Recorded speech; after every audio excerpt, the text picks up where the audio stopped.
Hey, Gaybros. Hey, Gabriel Jose. Where are we today? I am literally in the same spot as 99% of our recordings, right in the middle of my couch. Right in the middle. Not any inch towards any side. You are like center, completely center. Here's the armrest there. There's a chihuahua there. It's almost like how's it called? Like this Asian discipline, sensui, like the one that it has. No, there is like some kind of art that it actually says that there is like an implicit energy based on the location of things. Feng Shui? Yeah. Okay, yeah. So it's like you exercise that at your place? Yeah. I can't sit anywhere else in this room, otherwise the energy gets really weird. Yeah, maybe we will actually lose like 1 out of 4, 5 listeners if we do that. And yeah, I'm still in Chicago, same spot. It was actually, today was 35 in the morning when I was trying to go to the gym. This is still, probably this podcast will be out in early November, but this is mid-October. Wow. When I left for work at 8:45 in San Francisco, it was 70 degrees.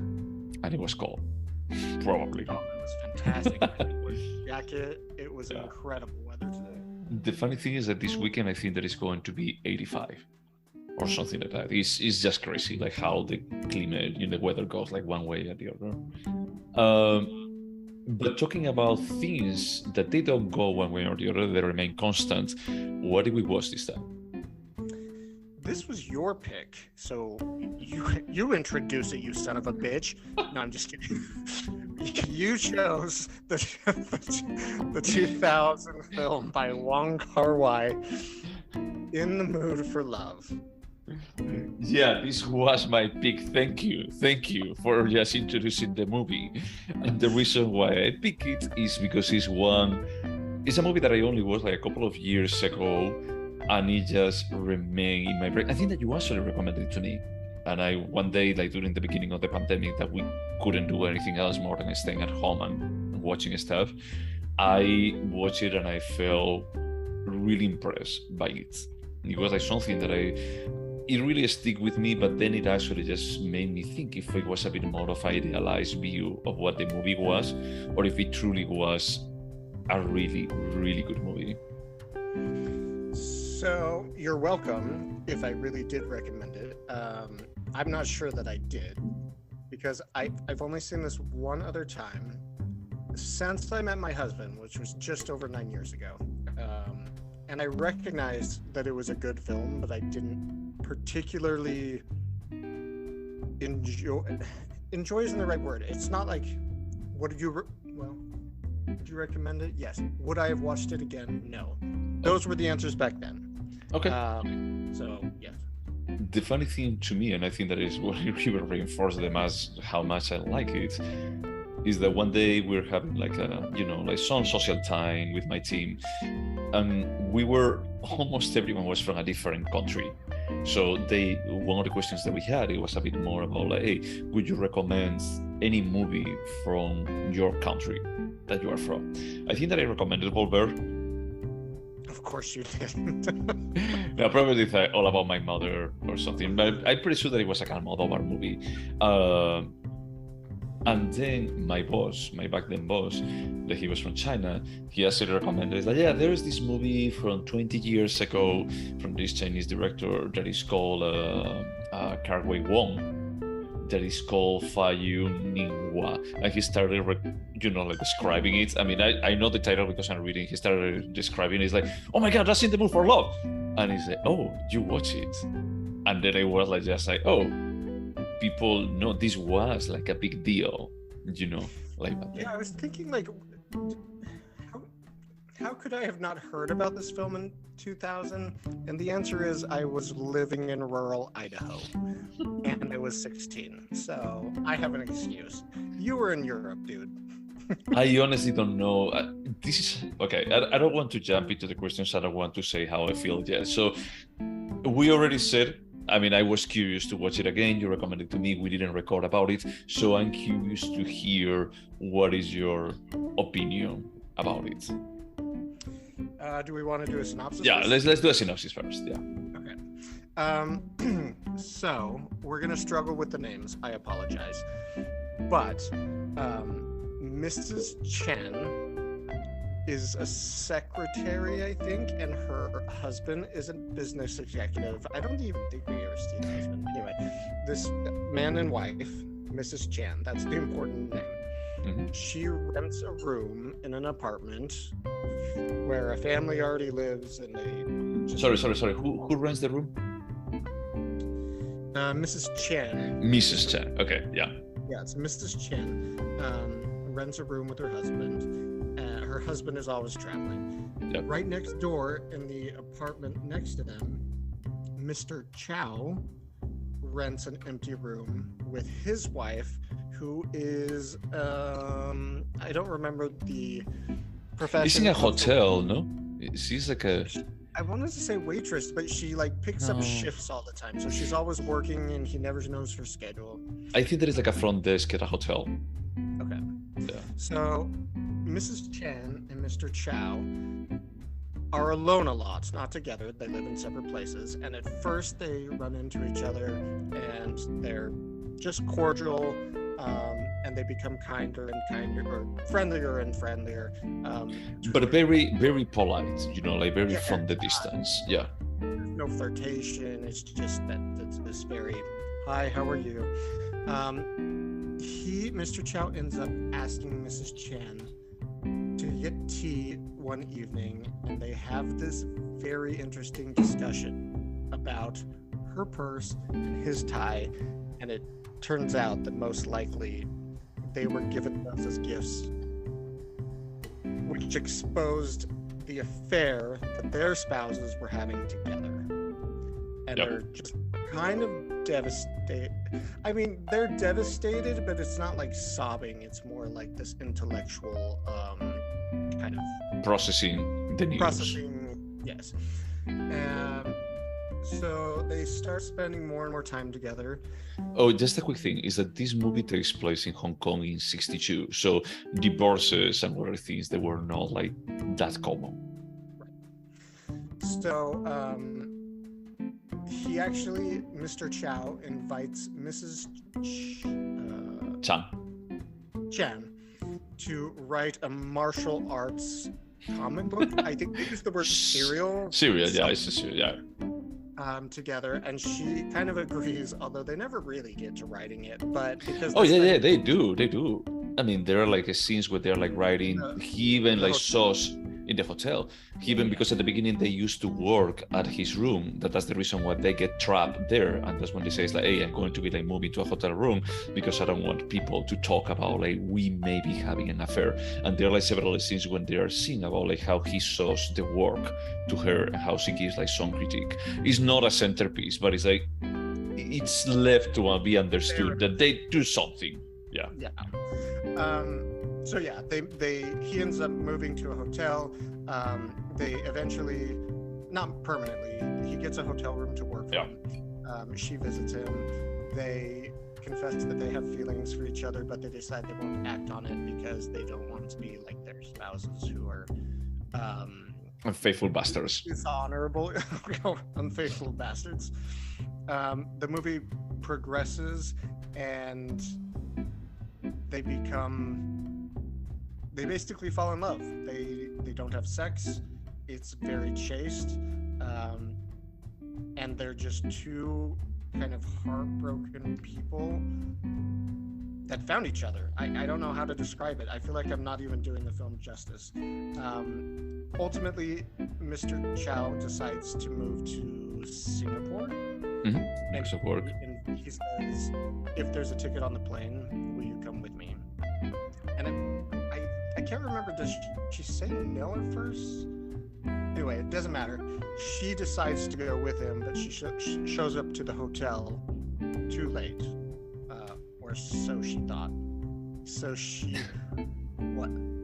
No, what I was going to say is that this movie has a bit of a magic realism. There is some things that they happen twice or even three times you know, that is a bit more about like, hey, this is how things happen, and there is like, well, but I don't like this outcome. It's like, can we actually replay this in a different way? The first time is when they actually try to figure it out, who made approaches on who. That scene is hilarious.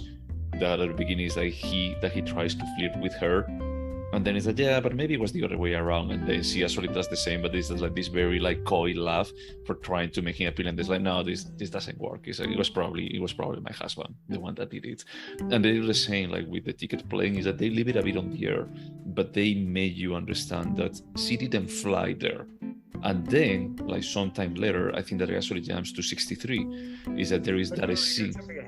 You're jumping way ahead, because there's like cool scenes where they say goodbye, they're never going to see each other again. Yeah. And then she starts to sob, and he's like, oh no, this was just the rehearsal, this isn't real. And then they continue on. But there's that scene where she thinks that she missed him, but then he comes back to the hotel and he sees that she had been there because there's a cigarette with her lipstick on it. Imagines that she has been there. He hasn't seen her. And then we have, and then we have like that scene where she actually goes there, smells the bed. I think she starts smoking, like sitting in the chair that he usually sits in, and then he steals like the song slippers that she had lived in her bed, in his bedroom, like the time that she was trapped in there, and he actually kept as a souvenir. So it was a bit more of a closure kind of thing, you know. But this could have been like someone in the house that just stayed there while he was out and stole those slippers. It's imagination, or a longing, desire, a hopeful. Correct. Yeah. It's a bit more about like he didn't move from that love.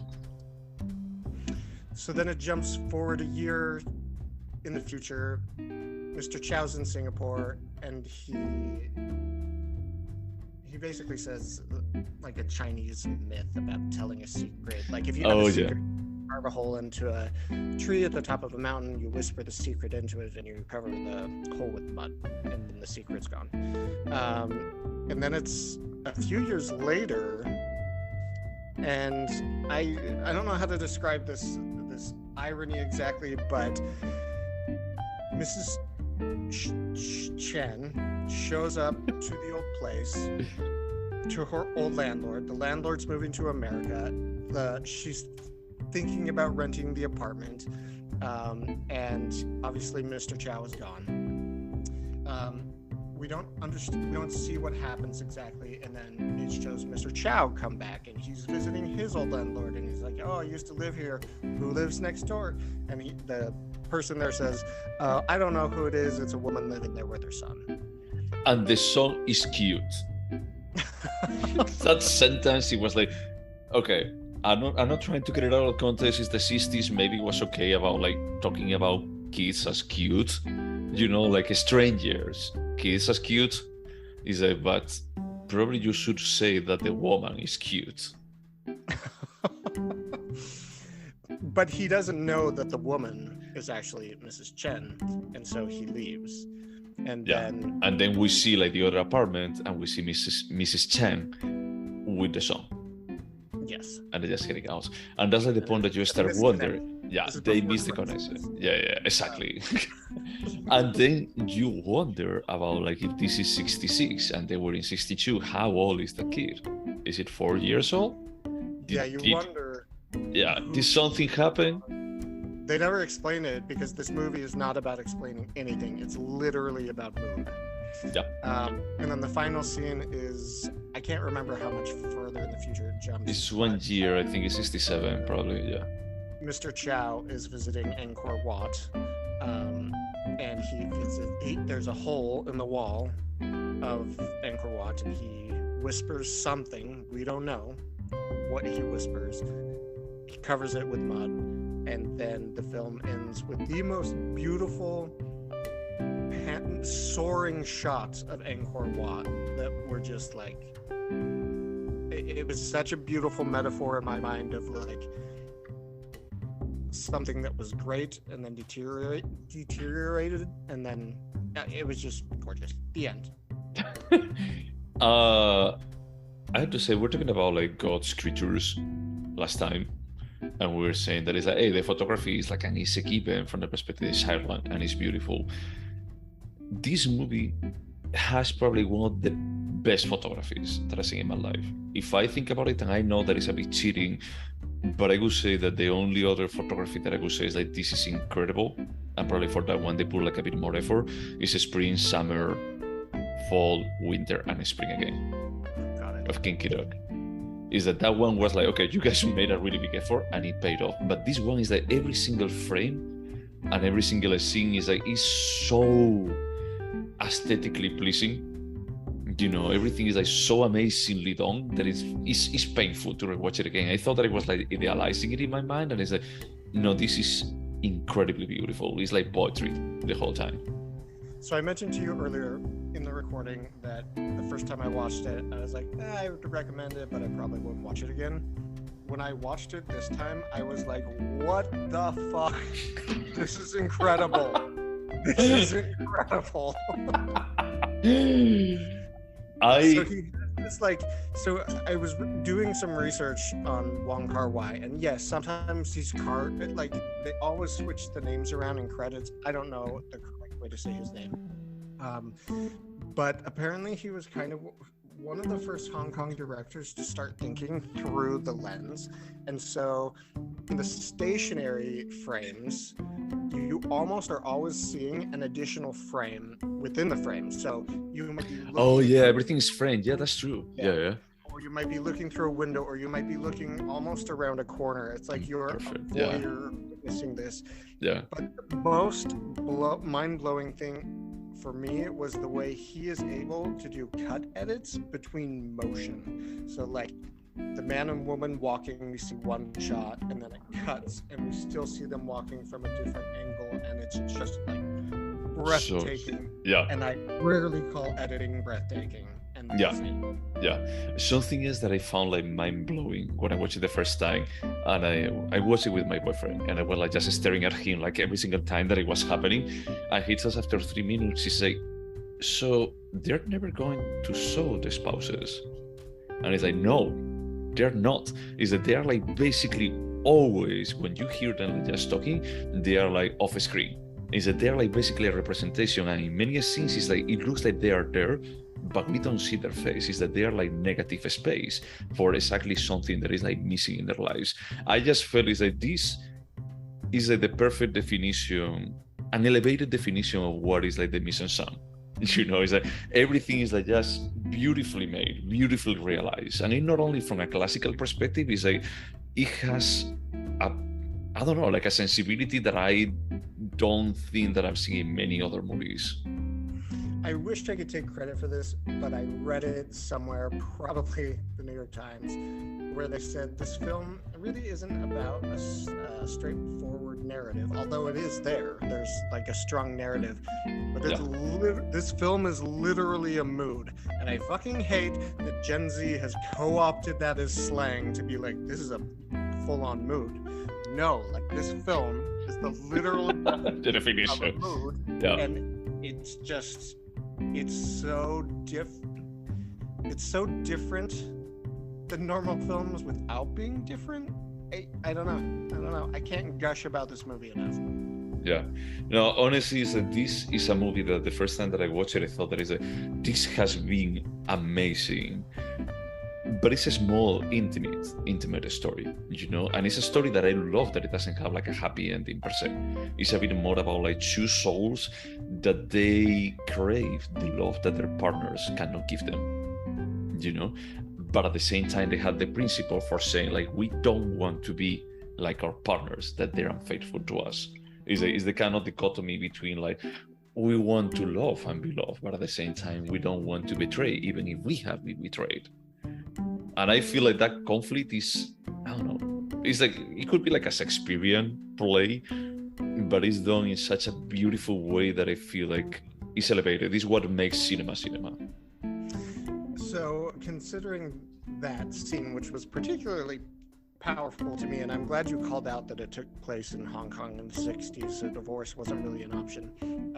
They say they don't want to be shitty like their spouses, basically.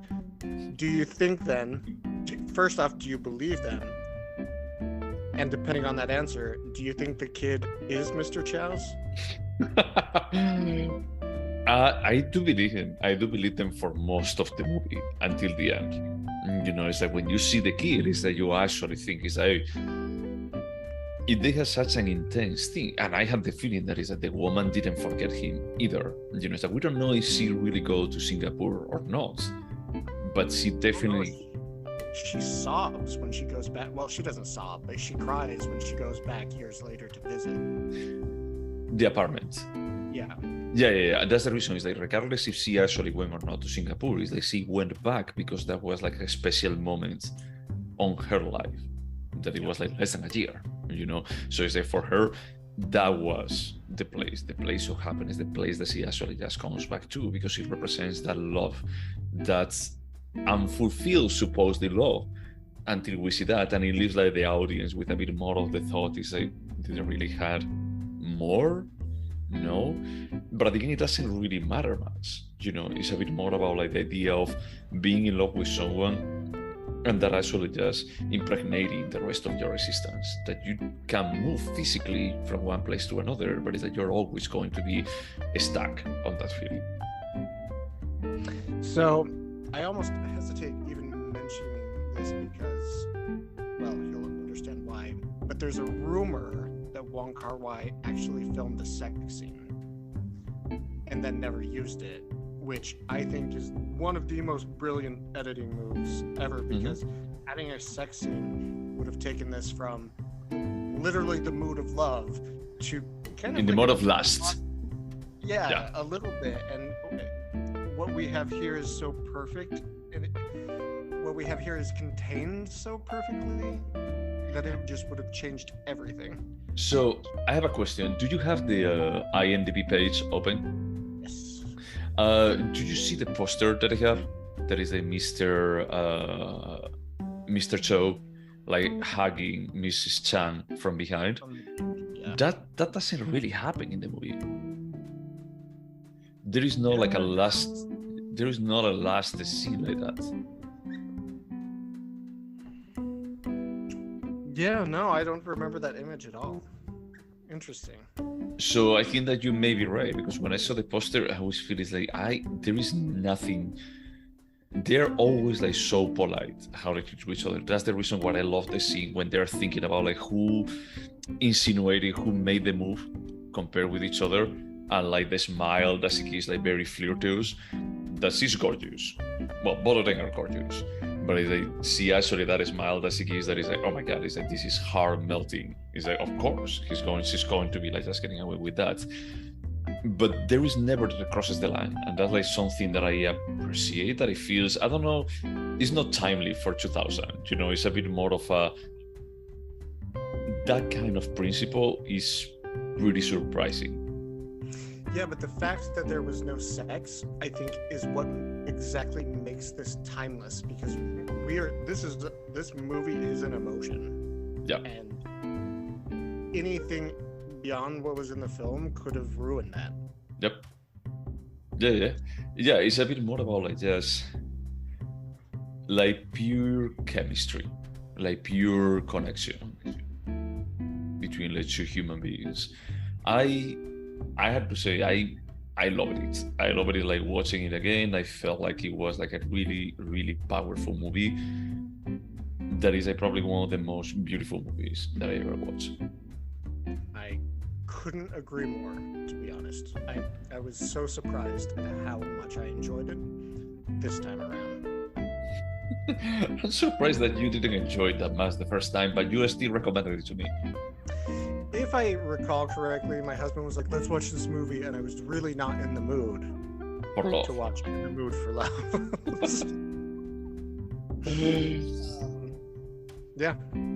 All right, no, I'm glad to hear that you like it this time. I'm happy then that I actually brought it up for just rewatching it again.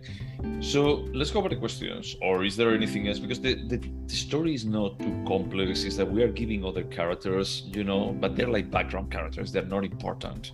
There is never development about them. It's a bit more about like characters here are just for a single purpose. These two are about to fall in love, and their partners, their spouses, are just for being unfaithful, and we don't know anything else about them, and it's fine. It doesn't matter. The only thing I want to call out, just because I found it incredibly brilliant script writing, and Wong Kar-wai wrote the script, is I think during their first encounter when they discover their spouses are having an affair, I think Mrs. Chen says, "I wonder how it started." Yeah. And then later in the film,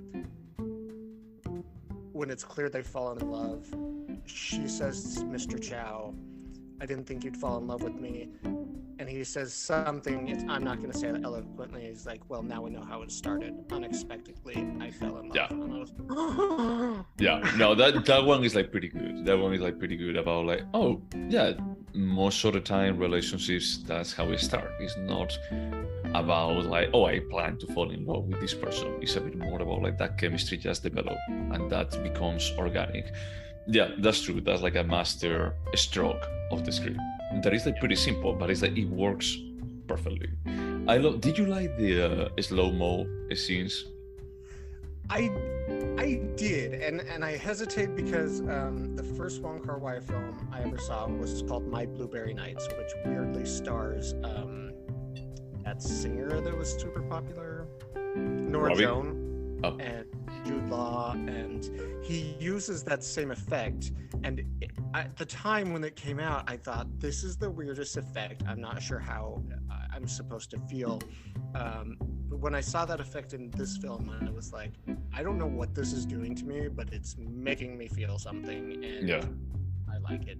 Yeah, with the music combined with the music, that the soundtrack is amazing. I think that I told you that the first time that I watched it in Filming. By the way, amazing platform. I should also try to get like a sponsorship for the podcast from Filming. But I had to stop with the first time that they played one of the boleros, because I was like, oh my, this cannot be right. Is that the bolero is completely out of place. And then I remember this conversation, yeah. Yeah, and then I jump into the Criterion collection, and I was like, oh no, it's actually the soundtrack. And then I remember like I've been thinking, it's like boleros are about love in many different ways, but usually they are like unfortunate love, is that they usually don't end well, but they're a bit more about like that mood for love. And I feel that actually fits pretty well like what is the spirit of this movie. But the soundtrack, when they are using like this, what? He has exceptional taste in music. Oh yeah, in the other movies too. I'm just in the mood for love. It's been so long since you've seen anything else. Okay, so yeah. No, I agree. The soundtrack is perfect. It's like he's like the perfect company. It's pretty clear that he has like a bit of a multidisciplinary understanding about like what it would work, in a movie. So kudos to him. I will compare it in some kind of way. I will compare it with the kind of sensibility that Almodovar can have. Years and years ago, my husband, before I had seen the film, and my husband told me he wanted me to see it, he said, the main theme from this film is what I want played at my funeral. And I was like, it's a good one. It's pretty iconic. It is a good one. I was thinking that when I watched it this time, I was like, all right, I'll play it. No, it's good. Should we go over the questions? Yes. Would you watch it again? 100%. Yeah, me too. I will watch it, probably not today, but in a couple of weeks I will watch it again. Because it's like, 90 minutes or 100 minutes? Annie? 138, at least the version I saw. 138? 1 hour and 30 Oh, minutes. yeah. Gotcha. Yeah. It flies by. Would you recommend it? Yes. Yeah, I would definitely recommend it to random people on the street. This is how much I like it. No, I don't have an binge, but have you seen In the Mood for Love? Exactly. Like the ones that they actually asked you, it's like, hey, do you want to sign this? It's like, well, let's see. Have you watched In the Mood for Love? How does this relate to In the Mood for Love? Could you remember it? Oh, this is tough because it's not about the narrative. It's about the feeling you get when you watch it. I feel like I'm gonna forget the details, but that's weird. I think I will forget the specifics of this film. Oh well, okay. I will go with yes, at least like from 2 years ago when I watched it for the first time to now. I remember like most of it. Most of it. I remember like the main motif. I remember like specific scenes, and you remember the aesthetic because you were the one. I mean, you brought it up. I also thought it about like in Everything Everywhere All at Once. Those scenes where they are in Hong Kong. But that's only because a few weeks before then, I had watched specifically a YouTube documentary about the brilliance of how he films and frames. Oh. So I had been reminded of it, but I wouldn't have remembered it from the first viewing. Gotcha. That's fair. When I saw it, I just felt it's like, this is missing a bolero for being in the mood for love, like what they were doing, you know? So I found like pretty hilarious that you also like brought it up.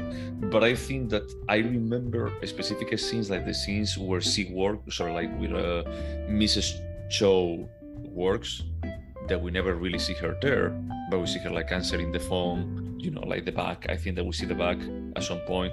We see Mrs. Cho like going there. There is like an oval.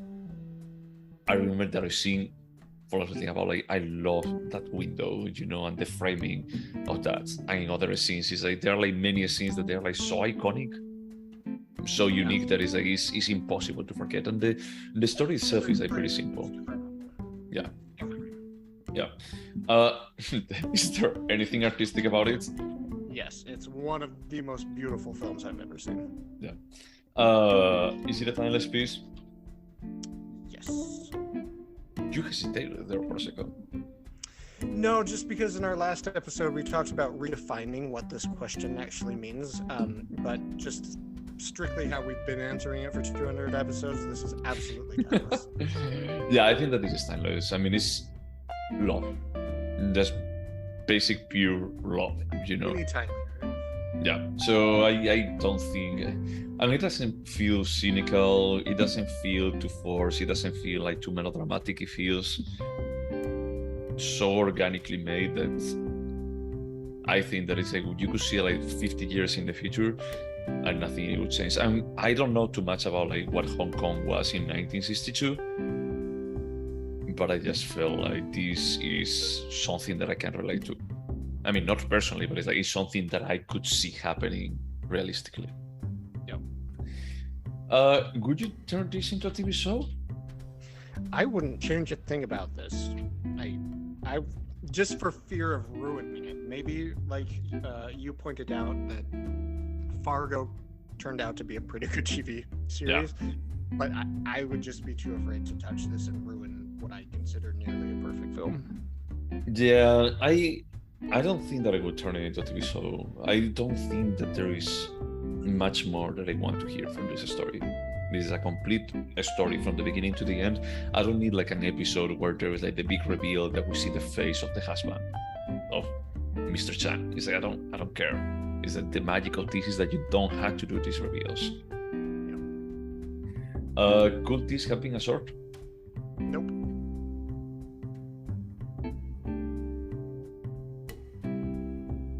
I don't think that they could have landed the same impact with a sword. Is this story? That's the spirit of the question, because anything can be cut down to an hour, man. Okay. Accomplish the same thing as a sword. Okay, that's fair. I don't think that you can keep like the same moodiness, the same like development, you know, organic development of the characters in a short. I had the feeling that you actually do this like in 40 minutes, not in 40 minutes, in 20 minutes, you could come across the same story, but not the same feeling. And I think that what is fantastic about this movie is the feeling, not the story per se. Yep. Do you think that this movie could have been better? Nope. Yeah, this is a definitely no. I always try to pick like something from every movie, even if I like them a lot. But on this one, it's like there is nothing that I would say is like, it's a bit, There's some scenes that I could say is that they could have been like a bit more fast-paced, but it's like, no, it's good. It's like about like the mood of what are two people in love would say to each other, how they're like just dancing with each other, almost like a mating dance kind of thing. So nothing to change here. So before we score, any movie that you want to ask about, if I remember? I would like to hear what you remember about The Servant. The Servant. Is this? No. Wait. Okay. Let me. No, I'm not going to be like googling it. But The Servant. Oh! It was actually mine. I didn't remember. Like, holy shit! It's like, for the title, like I completely forgot it. It's like this was what's the name of the director? But yeah, this is like this guy that lives in one of these brick houses in London, like son of a rich family or something like that, and he hires a servant that is like from a very humble, whatever, like background, and it's a bit more about like the toxic relationship, about like how it becomes like he becomes like the servant of him, and at the end it's a bit more of a critique about like how the rich people in the UK of that time, that this movie is like probably from the 60s, they have no fucking idea about the world, what about like how to relate to it, and very impressive. Yeah, and how the middle class. I remember like that is thing about like the ponchos. You remember? The ponchos? That they start talking about ponchos, and he's like the girlfriend that is middle class. She's like, I don't think that a poncho is what you think it is. I think that it was a poncho, but or something like cultural. And she's like the only one like trying to bring like some kind of common sense to the conversation, while the other two are like whatever, you know. It's like the other one is like, I'm dumb, and the other one is like, well, I'm convinced that I'm wrong, but I don't give a shit, so I'm going to be like saying whatever I want. Yeah, that was a good movie, a really good movie. I really like it. Really good pick. Impressed. You remembered more than I did, but I did remember quite a lot of it, and I remember the actual manservant would like bring all his friends over, and they would like have these crazy parties, and the guy would be like, "Hey, this is my house." And the guy wouldn't feel like comfortable like just kicking them out, because he'll be like too afraid to just live by himself and trying to just be self-sufficient. And at the end, I think that it actually closes with a scene where he actually asks him to just serve him a drink or something, and he just does. He compels. Yeah. And they're like remodeling the house for a while at the beginning of the movie. Oh yeah, that's right. Yeah, I actually asked you to watch this movie because I watched it the first time that I watched it. I felt like it's not really like disturbing, but it's a bit unsettling. It's an unsettling movie about like the relationship that they have that is like pretty toxic. And when I watched it the first, subtle. What's that Spanish film you love about the poor people that take over the? Oh, Viridiana. Yeah, yeah, something like that. More subtle. Yeah. Viridiana is like pretty on your face, you know, like just rubbing it all over, you know. It's like, you want to look away? It's like, no, I'm going to rub it a bit more. Just fuck you.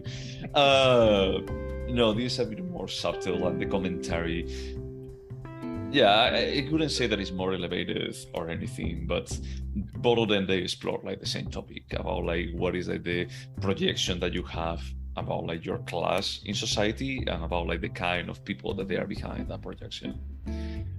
Yeah, that was a good pick. I had completely forgotten about it, and it was my pick, honestly.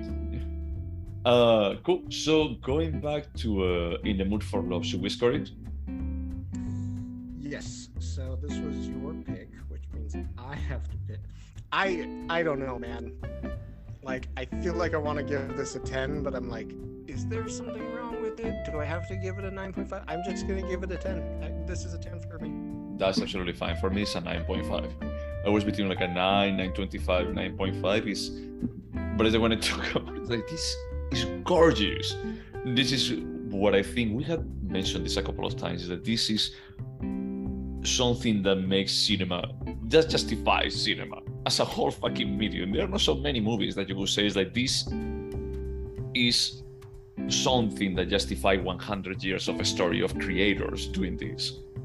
And cinema is supposed to be relatable, but this shows how elevated it can be while still being relevant and relatable, which I think is exactly what cinema should be. And we discussed this like plenty of times. That is like sometimes when we watch like foreign cinema, it may rely too much into just having like localized knowledge about the reality there. You know, when we watch like Fire Will Come, that we talked like recently again about it, it's like, hey, I could bring like more context, but at least like the base story, you can get it, you can get the feeling, you can get like what is the message behind it. In other movies like this Brazilian one, Bacaro, whatever it was called, is like, fuck this. It's like, I know that there is more to this, but it's that you don't give me even hints about it. In this one, you can relate for it because the guy understands like what is the universal human truth that he's trying to portray on the screen, and he only uses like Hong Kong 62 as a vehicle for it. Yep. So excellent choice, Jose. Excellent choice. Oh, you recommended it to me initially, albeit you didn't appreciate it. I did not. You heathen. No, I'm happy. It has been a while since we have seen like a movie that we say, well, I think that Fire Will Come, we like it like quite a bit. Yeah. This one is more palatable. Far more. Yeah. It's more pleasurable to watch. It's more straightforward. It's something that Fire Will Come, I will go to Cannes or to Sundance and I will see this and it will be like mind blown about like I don't want to leave this room because I need to just digest all of this, you know, like leaving my body, like go through it. The Mood for Love is a movie that, as I told you, is like, I would recommend to people on the street. Yeah, I would as well. Yeah, is that there's this, it's perfect. It's, you know, as good as it gets in cinema. So what are we watching next? We're gonna pivot hard.